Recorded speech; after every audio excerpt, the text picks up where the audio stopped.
بسم اللہ الرحمن الرحیم۔ السلام علیکم ورحمۃ اللہ وبرکاتہ۔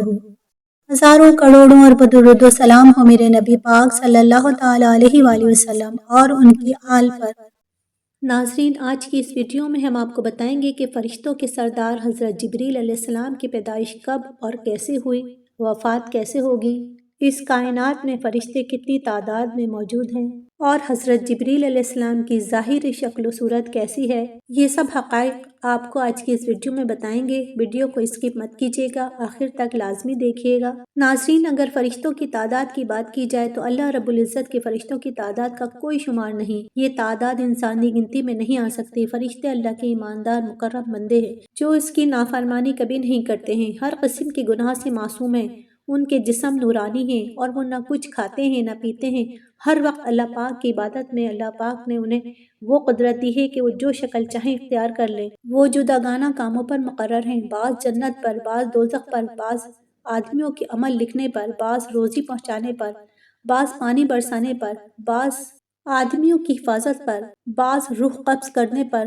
بعض قبر میں سوال کرنے پر، بعض عذاب پر، بعض رسول کریم صلی اللہ علیہ وسلم کے دربار میں مسلمانوں کے درود و سلام پہنچانے پر، بعض انبیاء علیہ السلام کے پاس وحی لانے پر۔ ملائکہ کو اللہ پاک نے بڑی قوت عطا فرمائی ہے، وہ ایسے کام کر سکتے ہیں جسے لاکھوں آدمی مل کر بھی نہیں کر سکتے۔ ناظرین، حضرت جبریل علیہ السلام اللہ تعالیٰ کے ایک برگزیدہ فرشتے اور تمام فرشتوں میں سب سے بڑا مقام حضرت جبریل علیہ السلام کا ہے۔ آپ تمام نوری فرشتوں کے سردار ہیں، اس لیے آپ کو سید الملائکہ بھی کہا جاتا ہے، اور آپ کی ذمہ داری انبیاء اور رسولوں کے پاس اللہ کا پیغام پہنچانا ہے۔ اب نبوت ختم ہونے کے بعد وحی کا سلسلہ بھی ختم ہو چکا ہے۔ حضرت انس بن مالک رضی اللہ تعالیٰ عنہ سے روایت ہے کہ حضور نبی کریم صلی اللہ علیہ وسلم نے حضرت جبریل کو بچپن میں اس سال دیکھا جس سال آپ کی والدہ کی وفات ہوئی۔ حضور صلی اللہ علیہ وسلم دیگر بچوں کے ساتھ تھے کہ ایک دم ایک شخص آیا اور آپ کو پکڑ کر زمین پر گرا دیا۔ خوف اور ہیبت کی وجہ سے آپ صلی اللہ علیہ وسلم کے قریب موجود دوسرے بچے بھاگ کھڑے ہوئے۔ حضور نے فرمایا، اس شخص نے میرا سینہ چیرا اور میرے دل کو اپنے ہاتھ میں پکڑ لیا۔ اس نے دل میں سے ایک چیز نکالی اور کہا، یہ شر کا ذرہ آپ کے اندر تھا، اس کو نکال کر پھینک دیا، اور میرے دل کو سونے کی تشتری میں رکھ کر آب زمزم سے دھویا اور پھر میرا سینہ دوبارہ سی دیا۔ جب دوسرے بچے اپنے والدین کے ساتھ واپس آئے تو میرا سینہ پہلی حالت میں آ چکا تھا۔ یاد رہے کہ اس وقت حضور صلی اللہ علیہ وسلم کی عمر مبارک 6 سال تھی۔ ام المومنین حضرت عائشہ رضی اللہ تعالیٰ عنہ بیان کرتی ہیں کہ حضور صلی اللہ علیہ وآلہ وسلم کی بعثت سے 6 ماہ پہلے آپ صلی اللہ علیہ وآلہ وسلم کی روزمرہ زندگی اور طبیعت میں تبدیلی آنا شروع ہو گئی تھی۔ حضور کو متواتر سچے خواب آنا شروع ہو گئے۔ آپ نے تنہائی میں عبادت کے لیے غار حرا جانا شروع کر دیا، جو کہ مکہ سے 2 گھنٹے کی پیدل چڑھائی پر واقع ہے، اور یہی آپ صلی اللہ علیہ وآلہ وسلم نے ایک دن حضرت جبریل علیہ السلام کو غار حرا کے دروازے پر انسانی شکل میں دیکھا۔ آپ اس آمد پر گھبرا گئے۔ جبریل علیہ السلام نے حضور کو سینے سے لگایا اور وحی کے الفاظ ادا کیے، اقرأ بسم ربک الذی خلق۔ حضور صلی اللہ علیہ وسلم اس واقعے سے ہیبت زدہ ہو گئے اور تمام واقعہ اپنی رفیق حیات حضرت خدیجہ الکبریٰ رضی اللہ تعالیٰ عنہ سے بیان فرمایا۔ وہ انہیں ورقہ بن نوفل کے پاس لے گئیں، جنہوں نے تصدیق کی کہ وہی قاصد ہیں جو دیگر انبیاء پر احکام الہی لے کر نازل ہوتے رہے۔ اس واقعے کے بعد حضرت جبریل علیہ السلام حضور صلی اللہ علیہ وسلم کے وصال تک آپ کے پاس تشریف لاتے رہے اور بحکم خدا مختلف مواقع پر خدمات سر انجام دیتے رہے۔ ہمارے پیارے نبی حضرت محمد مصطفیٰ صلی اللہ علیہ وآلہ وسلم کے علاوہ انبیاء اکرام علیہ السلام اور اولیاء اکرام سمیت کوئی انسان فرشتوں کو ان کی اصلی صورت میں نہیں دیکھ سکتا، اگر دیکھ لے تو اسی وقت مر جاتا ہے۔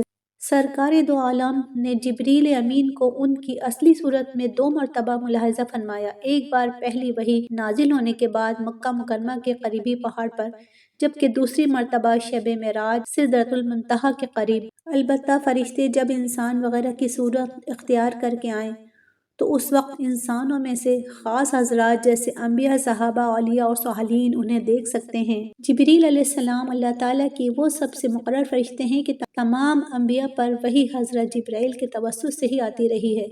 قرآن میں آپ کو روح القدس، روح الامین کہا گیا ہے۔ ابو ہریرہ سے روایت ہے کہ سرور کونین حضرت مصطفیٰ صلی اللہ علیہ وآلہ وسلم نے ایک مرتبہ حضرت جبریل علیہ السلام سے پوچھا، اے جبریل، ذرا یہ تو بتاؤ تمہاری عمر کتنی ہے؟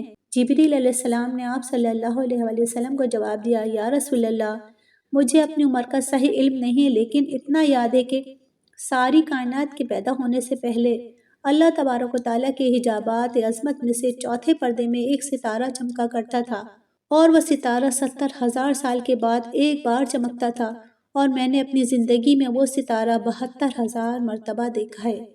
تو محمد مصطفیٰ صلی اللہ تعالیٰ علیہ وآلہ وسلم نے جبریل سے کہا، جبریل، مجھے اپنے اللہ کی عزت کی قسم، وہ ستارہ میں ہی ہوں۔ ایک مرتبہ حضرت حمزہ رضی اللہ تعالیٰ عنہ نے سرکار دو عالم صلی اللہ تعالیٰ علیہ وآلہ وسلم سے عرض کیا، مجھے جبریل فرشتے کی زیارت کرنی ہے۔ آپ صلی اللہ علیہ وآلہ وسلم نے فرمایا، آپ اسے دیکھنے کی تاب نہ لا سکیں گے۔ مگر حضرت حمزہ نے کہا، میری خواہش ہے کہ میں اسے دیکھ لوں۔ تو سرکار دو عالم صلی اللہ علیہ وآلہ وسلم انہیں بیت اللہ میں لے گئے، جہاں حضرت جبریل موجود تھے۔ جب حضرت حمزہ نے جبریل علیہ السلام کو اپنی اصلی شکل میں دیکھا تو ان کے صرف پاؤں کو دیکھ کر آپ بے ہوش ہو گئے۔ ناظرین، ہر پیدا ہونے والا بچہ، چاہے وہ جس بھی مخلوق سے تعلق رکھتا ہو، شور مچاتا روتا ہے، لیکن فرشتے تخلیق ہوتے ہی خدائے بزرگ و برتر کی حمد و ثنا اور تسبیح کرنا شروع کر دیتے ہیں۔ اور یاد رہے کہ فرشتوں کی تخلیق کا آغاز تخلیق جبرائیل علیہ السلام سے ہوا۔ ناظرین، حدیث شریف میں مذکور ہے کہ فرشتے نورانی مخلوق ہیں جنہیں اللہ تبارک و تعالیٰ نے اپنی شایان شان کے مطابق نور سے پیدا فرمایا ہے، اور اسی پر ہمارا ایمان بھی ہے۔ ہم سب جانتے ہیں کہ فرشتے نوری مخلوق ہیں، لیکن ہم یہ نہیں جانتے کہ اللہ پاک نے ان کو کیسے پیدا فرمایا۔ اس حوالے سے حضرت ابو ہریرہ رضی اللہ تعالیٰ عنہ سے روایت ہے کہ ایک چوتھے آسمان پر ایک نہر ہے جسے نہر حیات کہا جاتا ہے۔ حضرت جبریل علیہ السلام ہر روز اس میں غوطہ لگا کر پر جھاڑتے ہیں اور اس سے 70,000 قطرے گرتے ہیں۔ اللہ تعالیٰ ہر قطرے سے ایک فرشتہ پیدا فرماتا ہے۔ ان فرشتوں کو حکم ہوتا ہے بیت المعمور میں جا کر نماز پڑھیں۔ جب نماز پڑھ کر باہر آتے ہیں پھر کبھی اس میں داخل نہیں ہوتے۔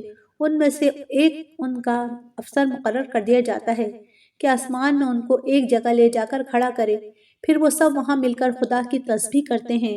ناظرین، نبی پاک صلی اللہ تعالیٰ علیہ وآلہ وسلم نے ارشاد فرمایا کہ اللہ تبارک و تعالیٰ جب فرشتوں کو پیدا فرماتا ہے تو پیدا ہونے کے بعد ان کے منہ سے سب سے پہلے یہی الفاظ نکلتے ہیں، لا حول ولا قوت الا باللہ، یعنی نہیں ہے کوئی ذات طاقتور سوائے اللہ کے۔ اور یہی الفاظ پیدا ہونے کے بعد حضرت جبریل علیہ السلام کے بھی تھے، اور اقرار کیا کہ فرشتوں کے پاس اپنی کوئی طاقت نہیں۔ حضور سرور کونین حضرت محمد مصطفیٰ صلی اللہ تعالیٰ علیہ وآلہ وسلم نے ارشاد فرمایا، مجھے ملائکہ میں سے صرف ایک یعنی جبریل علیہ السلام کے بارے میں سنانے کی اجازت دی گئی ہے، جو کہ اللہ سبحانہ وتعالیٰ کے عرش تلے ہیں اور خدائے بزرگ و برتر کے تاج حق کو اٹھائے ہوئے ہیں۔ حضرت جبریل کا نبی پاک صلی اللہ علیہ وآلہ وسلم کے ساتھ ایک خاص تعلق رہا ہے، بلکہ حدیث پاک میں آتا ہے کہ نبی کریم نے جبریل سے پوچھا کہ جبریل، تیری نظر میں جو میرا مقام ہے وہ تو میں جانتا ہوں، لیکن اللہ کے ہاں میرا کیا مقام ہے؟ حضرت جبریل نے عرض کی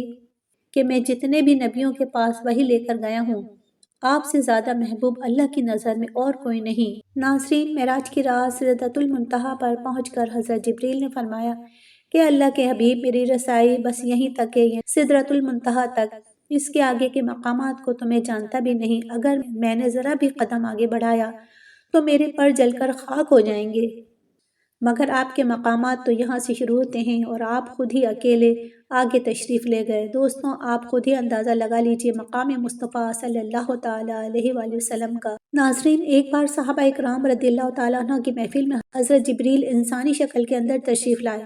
آپ صلی اللہ علیہ وآلہ وسلم کے ساتھ گھٹنے جوڑ کر بیٹھ گئے۔ اس کے بعد آپ سے سوالات کیے جانے کے بعد آپ صلی اللہ علیہ وسلم نے صحابہ اکرام کو بتایا کہ جبریل علیہ السلام تھے، وہ اللہ کا حکم انبیاء علیہ السلام تک پہنچاتے رہے ہیں۔ جب حضور صلی اللہ علیہ وسلم مرض و وصال میں بیمار ہوئے تو جبریل علیہ السلام آپ کی خدمت میں حاضر ہوئے اور عرض کی، یا رسول اللہ صلی اللہ علیہ وآلہ وسلم، آج آسمان پر حضور کے استقبال کی تیاریاں ہیں۔ اللہ تعالیٰ نے جہنم کے داروغہ مالک کو حکم دیا ہے کہ مالک، میرے حبیب کی روح مبارک آسمان پر تشریف لا رہی ہے، اس اعزاز میں دوزخ کی آگ بجھا دو اور حوران جنت کو حکم دیا کہ تم سب اپنی تزئین و آرائش کرو، اور سب فرشتوں کو حکم دیا کہ تعظیم روح مصطفیٰ کے لیے سب صف با صف کھڑے ہو جائیں، اور مجھے حکم دیا کہ میں حضور صلی اللہ علیہ وسلم کی خدمت میں حاضر ہو کر آپ کو بشارت دوں کہ تمام انبیاء اور ان کی امتوں پر جنت حرام ہے جب تک آپ اور آپ کی امت جنت میں داخل نہ ہو جائے، اور کل قیامت کے روز اللہ تعالیٰ آپ کی امت پر آپ کے طفیل اس قدر بخشش و مغفرت کی بارش فرمائے گا کہ آپ راضی ہو جائیں گے۔ آپ صلی اللہ تعالیٰ علیہ وآلہ وسلم کا بخار بڑھتا گیا اور حضور سرور کونین کو چلنے پھرنے میں دشواری محسوس ہونے لگی۔ آپ اپنے حجرے سے بہت کم باہر آتے، نماز کے لیے کھڑا ہونا اور عبادت گزاری مشکل ہو گئی۔ گھر والے جان گئے کہ آپ صلی اللہ علیہ وآلہ وسلم کی دنیا سے رخصت کا وقت آ پہنچا ہے۔ ام المومنین حضرت عائشہ ہی حضور صلی اللہ علیہ وآلہ وسلم کو سہارا دے کر بٹھاتی اور چلاتی پھراتی تھی۔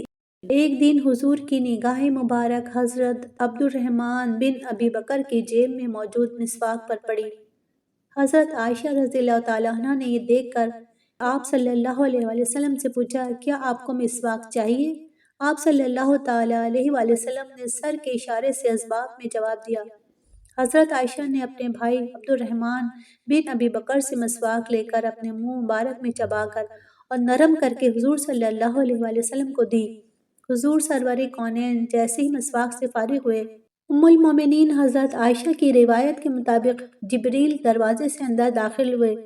حضرت عائشہ فرماتی ہیں، میں نے جیسے ہی حضور کے چہرے پر نگاہ کی تو دیکھا کہ حضور کے چہرے مبارک جبریل کو دیکھ کر خوشی سے چمک اٹھا تھا اور چہرے پر بھرپور مسکراہٹ تھی۔ جبریل نے آپ صلی اللہ علیہ وآلہ وسلم کو سلام کیا اور عرض کیا، یا رسول اللہ تعالیٰ نے آپ کی عزت افزائی کے لیے صرف آپ کی خاطر مجھے آپ کی مزاج پرسی کے لیے بھیجا ہے، حالانکہ وہ آپ سے زیادہ آپ کا حال جانتا ہے۔ نبی پاک نے فرمایا، میں مخدوم و مکروب ہوں۔ دوسرے دن جبریل علیہ السلام پھر حاضر ہوئے اور اللہ تعالیٰ کی طرف سے حال پوچھا۔ حضور نے پھر وہی جواب دیا۔ جبریل علیہ السلام تیسرے دن پھر آئے اور اللہ تعالیٰ کی طرف سے حال پوچھا۔ حضور صلی اللہ علیہ وآلہ وسلم نے پھر وہی جواب دیا۔ جبریل علیہ السلام نے عرض کیا، حضور صلی اللہ علیہ وآلہ وسلم، آج میرے ساتھ اسماعیل نام کا فرشتہ بھی آپ کی مزاج پرسی کے لیے آیا ہے۔ حضور صلی اللہ تعالیٰ علیہ وآلہ وسلم نے اس کے متعلق دریافت فرمایا کہ وہ کون ہے؟ جبریل علیہ السلام نے بتایا کہ حضور، یہ فرشتہ 1,00,000 فرشتوں کا سردار ہے۔ اس کے ماتحت جو 1,00,000 فرشتے ہیں ان میں سے ایک ایک فرشتہ 1,00,000 فرشتوں کا سردار ہے، یعنی اسماعیل 1,00,000 فرشتوں کے 1,00,000 سرداروں کا سردار ہے۔ آپ کی مزاج پرسی کے لیے حاضر ہوا ہے۔ جبریل علیہ السلام نے پھر عرض کی، حضور صلی اللہ علیہ وآلہ وسلم، آج میرے ساتھ ملک الموت بھی آیا ہے اور آپ سے اجازت طلب کرتا ہے، جبکہ اس نے آج تک کسی سے اجازت طلب نہیں کی اور نہ آپ کے بعد کسی سے اجازت طلب کرے گا۔ حضور صلی اللہ علیہ وآلہ وسلم، اگر آپ اجازت دیں تو وہ حاضر ہو جائے۔ حضور صلی اللہ علیہ وسلم نے فرمایا، اسے اجازت ہے، اسے آنے دو۔ چنانچہ اجازت پا کر موت کا فرشتہ حاضر ہوا اور عرض کرنے لگا، یا رسول اللہ تعالیٰ نے مجھے آپ کی طرف بھیجا ہے اور مجھے حکم دیا ہے کہ میں آپ کا ہر حکم مانوں اور جو آپ فرمائیں وہی کروں۔ اگر آپ فرمائیں تو میں روح مبارک قبض کروں، مرضی نہ ہو تو واپس چلے جاؤں۔ حضور صلی اللہ علیہ وسلم نے فرمایا کہ تم ایسا ہی کرو گے؟ ملک الموت نے عرض کی، ہاں حضور، مجھے یہی حکم ملا ہے کہ آپ کی مرضی کے مطابق بات کروں۔ حضور صلی اللہ علیہ وسلم نے جبریل کی طرف دیکھا۔ جبریل نے عرض کیا، حضور، اللہ تعالیٰ آپ کے وصال کو چاہتا ہے۔ حضور صلی اللہ تعالیٰ علیہ وآلہ وسلم نے ملک الموت کو فرمایا، تمہیں روح قبض کرنے کی اجازت ہے۔ جبریل علیہ السلام نے عرض کیا، حضور، اب جب کہ آپ تشریف لے جا رہے ہیں تو میرے زمین پر یہ میرا آخری پھیرا ہے، اس لیے میرا مقصود تو صرف آپ ہیں۔ اس کے بعد ملک الموت آپ کی روح مبارک قبض کرنے کے شرف سے مشرف ہوا۔ دوستوں، قرآن پاک سے اس بات کا ثبوت ملتا ہے کہ جبریل امین ہر سال لیلۃ القدر زمین پر بحکم الہی اترتے ہیں۔ سورہ قدر آیت نمبر 4 میں اللہ پاک کا ارشاد ہوتا ہے، اس میں فرشتے اور روح نازل ہوتے ہیں اپنے رب کے حکم سے ہر کام پر۔ تفسیر کے مطابق اس میں روح القدس حضرت جبریل امین علیہ السلام کی طرف اشارہ کیا گیا ہے۔ باب المت میں شب قدر کے موقع پر حضرت جبریل علیہ السلام کی زمین پر نازل ہونے کے متعلق لکھا ہے کہ حضرت جبریل تمام مومنوں سے مصافحہ کرتے ہیں۔ اس کی نشانی یہ ہے کہ رونگٹے جسم پہ کھڑے ہو جائیں، دل نرم پڑ جائے، آنکھیں بہہ نکلیں اس وقت آدمی کو سمجھ لینا چاہیے کہ اس وقت میرا ہاتھ جبریل علیہ السلام کے ہاتھ میں ہے۔ ناظرین، ایک بار جبریل امین علیہ السلام نے بارگاہ رسالت میں عرض کیا، میں نے مشرق و مغرب ساری زمین پہ تلاش کر لیا، لیکن نہ تو محمد عربی صلی اللہ علیہ وآلہ وسلم سے افضل کوئی انسان پایا اور نہ ہی مجھے بنو ہاشم سے بہتر کوئی خاندان نظر آیا۔ حضور صلی اللہ تعالیٰ علیہ وآلہ وسلم نے فرمایا، جبریل عین عرش معلیٰ تلے رہائش پذیر ہیں۔ میں نے جبریل کو دیکھا، اس کے 600 پر تھے اور وہ تمام افق پر محیط تھا، اور اللہ بزرگ و برتر کے عطا کردہ تخت پر بیٹھا تھا۔ اس کے تمام پر پھیلے ہوئے تھے اور ان پروں میں سے زمرد، موتی اور مروارید جھڑ رہے تھے۔ حضور صلی اللہ علیہ وآلہ وسلم نے فرمایا، اس کے پروں کا رنگ سبز ہے اور پاؤں کے تلووں کا رنگ بھی سبز ہے۔ حضرت جبریل حضور صلی اللہ علیہ وآلہ وسلم کی وصال تک آپ کے پاس تشریف لاتے رہے اور بحکم خدا مختلف مواقع پر خدمات سر انجام دیتے رہے۔ ابو جہل نے ایک موقع پر بتوں کی قسم کھائی کہ اگر حضور نے اس کے سامنے نماز پڑھی اور سجدہ کیا اور خدائے یکتا کا ذکر کیا تو وہ نعوذ باللہ حضور کو قتل کر دے گا۔ جب حضور صلی اللہ علیہ وسلم اس کے سامنے تشریف لائے اور کعبے کی طرف رخ کر کے نماز شروع کی تو ابو جہل زور کی طرف لپکا، لیکن یکدم چہرے پر ہاتھ مارنے اور چیخنے مارنے لگا، پھر واپس مڑ گیا۔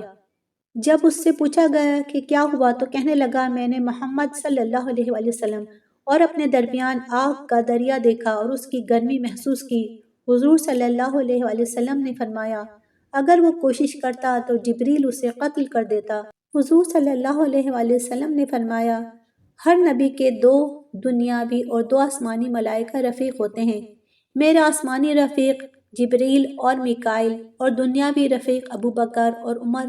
رسالت شفا میں تحریر ہے کہ حضور نبی کریم صلی اللہ علیہ وآلہ وسلم نے جبریل سے پوچھا، جبریل، خدائے بزرگ و برتر نے قرآن کریم میں مجھے رحمت للعالمین کہا ہے، کیا میری رحمت کا کوئی وصف اور جز تجھ پر بھی پہنچا ہے؟ جبریل نے کہا، اے محمد صلی اللہ علیہ وآلہ وسلم، آپ ہی کے ذریعے مجھے اپنے مقام کا تحفظ حاصل ہوا ہے۔ جب اللہ رب العرش نے آپ صلی اللہ علیہ وآلہ وسلم سے فرمایا وہ اپنے مالک رب العرش کا مقرب ہے تو مجھے آپ صلی اللہ علیہ وآلہ وسلم کی رحمت سے اپنے مقام کا پتہ چلا۔ حضور صلی اللہ علیہ وآلہ وسلم نے فرمایا، قیامت کے دن جب سور پھونکا جائے گا اور تمام کائنات فنا ہو جائے گی، اس دن دربار خدائے بزرگ و برتر کے تلے سے 4 فرشتے باقی رہ جائیں گے، جبریل، اسرافیل، میکائیل اور عزرائیل۔ خدائے بزرگ و برتر اس وقت عزرائیل سے فرمائے گا، کون باقی ہے؟ اور عزرائیل کہیں گے، اے پروردگار، آپ کی ذات، مالک و کون و مقام ہے، آپ کا غلام جبریل آپ کا غلام، میکائیل آپ کا غلام اور اسرافیل آپ کا غلام۔ اللہ پاک فرمائے گا کہ میکائیل کی روح قبض کر لو، اور قبض کر لی جائے گی۔ پھر خدائے بزرگ و برتر فرمائے گا، کون باقی ہے؟ اور عزرائیل کہیں گے، پروردگار، آپ کی ذات، مالک کون و مقام، اور میں آپ کا غلام جبریل آپ کا غلام اور اسرافیل آپ کا غلام۔ اللہ پاک فرمائے گا کہ اسرافیل کی بھی روح قبض کر لو، اور پھر وہ روح قبض کر لی جائے گی۔ پھر خدائے بزرگ و برتر فرمائے گا کہ کون باقی ہے؟ اور عزرائیل کہیں گے کہ پروردگار، آپ کی ذات، مالک کون و مقام ہے، میں آپ کا غلام اور آپ کا غلام جبریل۔ اللہ پاک فرمائے گا کہ جبریل کی روح کو قبض کر لو، اور وہ قبض کر لی جائے گی۔ اس وقت جبریل کے پر پھیلے ہوئے ہوں گے اور وہ حق سبحانہ وتعالیٰ کی تسبیح کرتے ہوئے منہ کے بل گر جائیں گے۔ خدائے بزرگ و برتر پھر فرمائے گا کہ کون باقی ہے؟ اور عزرائیل کہیں گے، اے پروردگار، آپ کی ذات، مالک کے کون و مقام، اور میں آپ کا غلام۔ اللہ پاک کا حکم ہوگا اور عزرائیل کو بھی موت آ جائے گی۔ تب اللہ تعالیٰ فرمائے گا، ہر شے کو فنا ہے اور صرف تیرے رب کے چہرے کو دوام ہے جو جلال و اکرام والا ہے۔ اس کے بعد خدائے بزرگ و برتر اپنے آپ سے فرمائے گا، آج کس کی بادشاہت ہے؟ اور پھر خود ہی جواب دے گا، اللہ کی جو واحد و قہار ہے۔ حضور صلی اللہ علیہ وسلم نے فرمایا، قیامت کے روز جب سب انسان اٹھائے جائیں گے، زمین اللہ کے حکم سے ہموار کر دی جائے گی۔ اس دن کوئی نفس جمع کیے جانے والے مقام سے نہ ہل سکے گا، اور مجھے لوگوں میں سب سے پہلے خدائے بزرگ و برتر کی بارگاہ میں طلب کیا جائے گا، اور میں خدا کی بارگاہ میں داخل ہوتے ہی سجدے میں گر جاؤں گا۔ جب میں سر اٹھاؤں گا تو جبریل مجھے خدائے بزرگ و برتر کے داہنی طرف نظر آئیں گے۔ خدا کی قسم، جبریل نے اس دن سے پہلے اپنے مالک پروردگار کو کبھی نہیں دیکھا ہوگا، اور میں اللہ سبحانہ وتعالیٰ سے جبریل کی طرف اشارہ کر کے کہوں گا، یا رب، اس نے مجھے کہا تھا کہ آپ نے اسے میری طرف بھیجا ہے۔ ارشاد باری تعالیٰ ہوگا، تم نے سچ کہا۔ جبریل کا مقام و مرتبہ گروہ ملائکہ میں سب سے بلند ہے، ان کے نشانات اور معجزات پورے عالم میں بکھرے ہوئے ہیں۔ جبریل انبیاء اکرام کے رفیق اور اپنے مالک کے پروردگار کے بہترین غلام ہیں۔ حضور صلی اللہ علیہ وآلہ وسلم کی حیات مبارکہ میں جہاں قرآن پاک لے کر نازل ہوتے رہے، وہیں حضور کے پاس اپنے خدا کے حکم سے مختلف مواقع پر تربیت اور تشریح دین کے لیے بھی آتے رہے۔ حضرت جبریل تمام انبیاء اکرام کے پاس بھیجے گئے ہیں اور یہ رازدار انبیاء ہیں۔ خدائے بزرگ و برتر نے حضرت جبریل کو روح القدس، روح الامین کے ناموں سے عزت بخشی ہے۔ پیارے دوستوں، کل انبیاء اکرام اور مرسلین کی حیات کی تفصیل میں جا بجا جبریل کا ذکر ملتا ہے۔ قصص الانبیاء میں مختلف صورتوں میں جبریل کا ذکر موجود ہے، کیونکہ یہ ہر نبی اور رسولوں کی طرف بھیجے گئے ہیں۔ زندگی رہی تو انشاءاللہ ایک اور ویڈیو لے کے حاضر ہوں گے۔ دعاؤں میں یاد رکھیے گا، اپنا خیال رکھیے گا۔ اللہ حافظ۔